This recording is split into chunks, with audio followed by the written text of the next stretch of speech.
Hello mga kasaka, so kasama natin yung aking asawa at syempre tayo ay naglilibot dito sa ating mga pananim na ampalaya.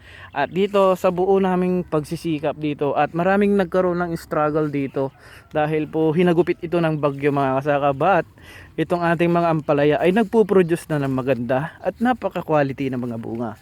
At dito mga kasaka, papakita ko sa inyo dahil yung iba nating mga ampalaya ay meron ng mga malalaking bunga at I think sa susunod na linggo ay meron na tayong mga pipitasin na mga ampalaya. At pero dumako muna tayo dito sa ating mga tanim na mga labuyo. So alam nyo ba mga kasaka, muntik na natin to tanggalin itong ating mga labuyo dahil yun nga ay nagkaroon po ng disease dahil na stress po sila dahil po sa tuloy-tuloy na ulan.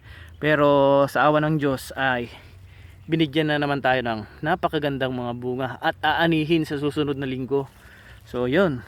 At dito, tignan natin yung mga bunga ng ating ampalaya mga kasaka. So hahanapin lang natin yung ating pabunga ng ampalaya. Yan.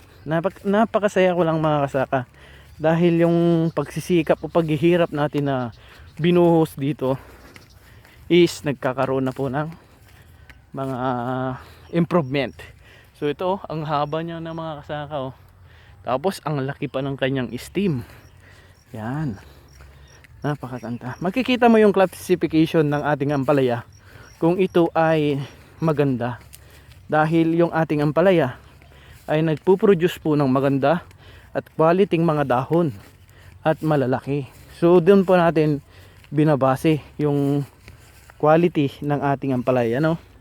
Kung mapapansin nyo mga kasaka, oh, halos magkasing laki na po sila ng ating kamay. Yan.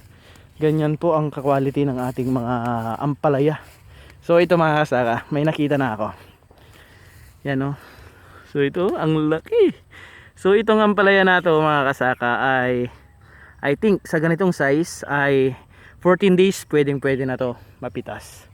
At meron pang mga iba. Meron ng 2-3 sa isang puno. Ito, oh. Yan, oh.